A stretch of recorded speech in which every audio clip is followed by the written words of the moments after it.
quebrar um pouquinho o costume, começar o programa com notícia positiva, pelo menos para o consumidor de combustíveis. É que a Petrobras anunciou uma redução nos preços de venda do diesel para as distribuidoras em 0,16 centavos. Então, 16 centavos ali por litro. O novo valor que passou a valer desde ontem ficou em R$ 3,27. Aí a gente pergunta, mas só 16 centavos? Isso gera um impacto para diversos setores da economia. Para entender melhor que impacto é esse, a gente convidou aqui o economista Diego Farias para tratar sobre o assunto com a gente. Qual setor, Diego, deve sentir mais esse impacto da redução do diesel agora, que entra num valor ali bastante abaixo dos outros combustíveis, né? Bom dia. Bom dia. Bom dia, Thaís. Bom dia, Marcos. Bom dia, nosso ouvintes, né, da multiplataforma. O que acontece? Como você falou, diversos fatores. Eu digo ainda mais, são todos os fatores da economia, desde alimentação, desde vestuário, material de construção, o prestador de serviço. Eu acho que você, teleouvinte, já foi comprar alguma mercadoria e viu que o frete era mais caro até que a mercadoria. Por quê? Nosso sistema de transporte ainda é 100%, para não dizer 100%, 99% terrestre. Ou seja, precisa do diesel para levar a mercadoria X para o seu consumidor final. Então, toda a cadeia produtiva e econômica aqui no Brasil é dependente ainda muito do diesel. Então, qualquer centavozinho, como a gente chegou agora, até 16 centavos, é uma redução enorme, ou seja, isso vai desacelerar a inflação, isso vai impulsionar a economia a crescer novamente. Agora, um detalhe importante, Thaís, e é por isso que a presença do Diego também ajuda a entender, a economia virá no volume, né? Porque as grandes empresas, obviamente, frotas de 50, 100 caminhões, quer dizer, o impacto disso, consequentemente, rebate lá no preço final. Essa é a ideia. Essa é a ideia. Muito bem, você falou até dos caminhões, eu falo até ainda mais. A passagem de ônibus, que a gente está cada vez mais pressionado, você consumidor que pega seu transporte todo dia, ou seja, ela vai ter, quem sabe, até uma diminuição. Porque a gente está uma tendência, não é uma tendência ainda de alta, é uma tendência de ter mais reduções. Teremos ainda a redução agora da gasolina, provavelmente teremos a redução também do álcool. Ou seja, é o efeito, querendo ou não, Donald Trump está diminuindo, desacelerando a economia com os critérios para pagar menos taxa de juros lá, ao contrário da gente aqui, que vai ter até aumento hoje da taxa Selic. Mas a gente, com isso daí, a gente vai começar a desacelerar a inflação e com isso o Galip, ou seja, poder reduzir aí a taxa de juros para a gente começar realmente a crescer, até porque daqui a pouco, no próximo ano, já temos eleições. E a gente sabe que quem elege qualquer presidente é a economia. Se a economia vai bem, pode ser qualquer presidente. Então, por isso, é o start inicial agora, para a gente começar já a sentir nos próximos meses. Diego, vamos trazer esse olhar agora para o setor de alimentos, o grande vilão nesse momento da impopularidade do presidente Lula. De que forma? A gente sabe que tem vários fatores que influenciam atualmente no preço dos alimentos e um deles era o combustível, era o transporte, além também dos fatores climáticos, os fatores ali de oferta dos produtos. Mas diante dessa redução agora do diesel, a gente pode esperar uma baixa nos principais alimentos que compõem a cesta básica? Não só os principais, como eu sempre falo, todos os alimentos. Então, a gente vai começar já a sentir nos próximos dias. Porque, por exemplo, um agricultor que pega lá a sua manga e vem trazer aqui para a capital, ou seja, o custo do frete é praticamente o preço da própria manga. Ou seja, até o brinco até da água, né? O volume que está, o recipiente é mais caro do que a própria água. Então, as frutas, por exemplo, serão mais, que a gente vai sentir agora já no curto prazo. Na próxima semana já iremos sentir uma redução. Agora, outros alimentos que precisam de safra, a gente vai sentir demorar um pouquinho, né? Mas a gente sabe que é uma coisa que está vindo, uma redução muito boa, que até demorou a Petrobras fazer isso, porque já tem uns 10, 15 dias no preço do barril internacional, que é o Brent, está em queda, em 30% já de queda só nesse ano 2025. Então, a gente não repassou ainda esses 30%. Então, vai vir novas quedas aí futuramente e, com isso, vai desacelerar cada vez mais os preços dos produtos, que teve um aumento considerável em 2024 e agora nesse primeiro trimestre de 2025. Você acredita que, no caso, essa tendência ela se mantém só por conta da repercussão internacional, que já contribui muito para esse fator, ou tem alguma ação também do governo lançando mais dinheiro no mercado? Estamos com condições para isso também? Vamos lá, excelente pergunta, Marcos. O nosso petróleo, ou seja, o Brent, é uma commodity cotada internacionalmente. Ou seja, se tiver uma guerra agora, como já teve um ataque, que você vai noticiar daqui a pouco, do Irã nos Emirados Árabes, o dólar já começou a subir. Ou seja, o petróleo já começou a subir. Então, o que acontece? É totalmente dependente do mercado exterior. Ou seja, se o mercado desacelera, ou seja, a OPEP, que é o cartel dos petroleiros. Petróleo, né? Ou seja, eles estão ofertando mais vai diminuir o preço. Isso é bom para a gente. Então, se tivesse ao contrário, como na época da década de 70, que tivemos o choque do petróleo, tivemos uma redução da oferta, o que aconteceu? O preço foi lá para cima. E foi aí que surgiu o pró-álcool, essas coisas todas.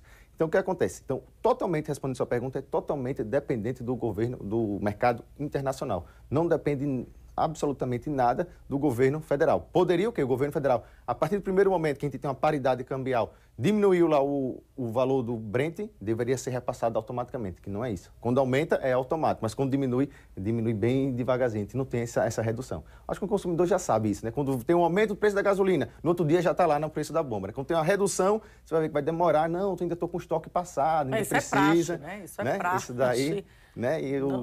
Tem uma grande questão, certo, Thaís, né? é o fato da gente não conseguir dar conta, né, do refino adequado, né, para o consumo interno. Ainda depende de todo esse processo de importação. E é aí onde tem essa dependência, os contratos todos em dólar, né? Como diz o Diego, essa dependência continua. Infelizmente. Você falou aí do aumento da taxa Selic, mais um aumento. Qual o impacto disso? Como é que a gente deve sentir? E para a economia de maneira geral, qual será o impacto? O impacto é muito negativo, essa taxa de juros altos. Vamos dar exemplo, o doutor Marcos aqui. Ele quer abrir agora um novo podcast, alguma coisa, ele vai precisar investir esse dinheiro. Vamos imaginar que ele tem 300 mil para investir. Aí ele olha, poxa, 300 mil para investir, não sei nem se vai dar certo, correr o risco de um negócio, com você um empreendedor. Aí você pensa, não, vou deixar aqui na renda fixa, um país de rentista, que vai me garantir aí 1% ao mês, ou seja, vou ter ali líquido sem fazer nada, R$3.000, né, um valor de 300 mil, ou seja, sem correr nenhum tipo de risco. Ou seja, então isso prejudica muito o quê? O desenvolvimento, a economia real em si. Então a gente vira, como todo mundo sabe, a gente fala disso, que o país é um país de rentista. Vem muitos dólares, por isso que o dólar está caindo, porque aproveita essas taxas de juros altas e vamos investir no Brasil. Né, que é um país que nunca vai virar, como a gente sempre brinca, né? Uma Suíça nem uma Venezuela, então vai ficar sempre ali na Série B, que nem o CRB, nunca sobe nem desce, fica sempre ali. Então é uma ótima maneira do capital externo investir aqui. Então vira realmente um país de rentistas. Espero que essa seja a última alta, essa agora que vai acontecer hoje à noite, para aí a gente começar a redução. Como eu acredito muito que tudo é política, eu acredito que essa alta é justamente para começar a vir a redução e esse governo tentar uma reeleição com a queda na taxa de juros. Então, para quem não depende do diesel, a boa notícia é que a gasolina e o álcool também vão baixar, né? Também. Até o final desse mês teremos uma redução na gasolina. Tudo que o Diego fala, eu escrevo. Mas acontece o seguinte, que muita gente utiliza como referência para os abastecimentos e algumas grandes compras o cartão de crédito. Sim. O aumento dos juros da taxa Selic afeta diretamente essa questão dos juros se você principalmente não pagar em dia. Então tem que ter muito cuidado, porque se tiver economia por outro e você lança a mão do uso do cartão, ganhar com uma mão e gastar com a outra. Tem que ter esse cuidado, né, Diego? Exatamente. Até foi lançado agora a nova etapa do Minha Casa Minha Vida. Foi um ótimo momento para o governo, porque é a maior taxa da Selic que tivemos nos últimos pós-pandemia. O que acontece? Depois que tiver uma redução, ele já fechou vários negócios com aquela taxa alta, aí ele vai começar cada vez mais a impulsionar a construção civil, que a construção civil ainda é um motor, uma locomotiva ainda que roda toda a economia. Então, foi num excelente momento que foi lançado agora o Minha Casa Minha Vida, né, com renda até R$12.000 familiar. Isso vai movimentar bastante, porque quando a taxa Selic ela vai diminuir, porque vai desacelerar a inflação, não tem um porquê estar essa taxa tão alta, né? Até o próprio governo, o presidente, falava bastante quando era outro presidente, Roberto Campos Neto, agora que é o indicado dele, ele está aliviando, né, passando o pano. Mas a taxa está alta, ele sabe, toda a cúpula do governo sabe que essa taxa está alta, mas como a expectativa do mercado já é um acordo feito lá com a Faria Lima, o que vai acontecer? Vai termos uma taxa, um aumento agora, para depois, nos próximos 40 dias, ter uma redução drástica e até voltar aí um patamar de 9%, 8% da taxa Selic ao ano. Pois é, a situação está russa, tanto que o presidente foi para Moscou, né?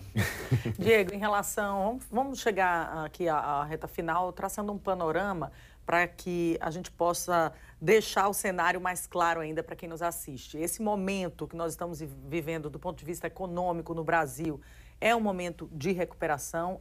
Estamos com a seta para cima ou ainda estamos ali passeando na zona de instabilidade? Vamos lá, excelente pergunta, Thaís. A gente está ainda numa situação muito confortável. Porque um indicador que eu mensuro bastante é o índice de desemprego. Porque sem emprego, sem renda, não há consumo. Não há consumo, não há tributação, não há renda circulando. Então, quando esse indicador está cada vez mais diminuindo, ou seja, poucas pessoas desempregadas ou procurando emprego, que é melhor a estatística que o IBGE utiliza, a gente está ainda no caminho perfeito. Quando a gente tiver essa redução da inflação, redução da taxa Selic, aí você vai ver aquela capa do Cristo Redentor novamente subindo, aquele foguete, né? Ou seja, a gente tem tudo para fazer o Lula 3 ser o Lula 1, ou seja, aquele ano, aquele governo que o Brasil cresceu. Então, tudo está caminhando para isso, né? A não ser que aconteça uma pandemia, alguma coisa que a gente não esteja prevendo, que a vida é muito cheia de variáveis.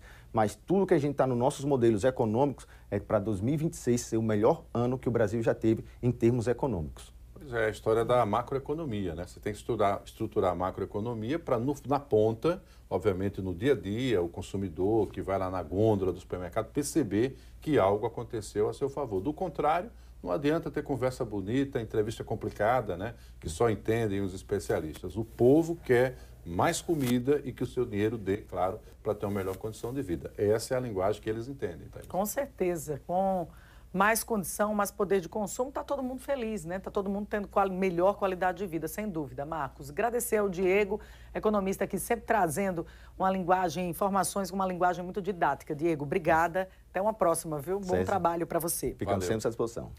Marcos, no próximo bloco nós vamos trazer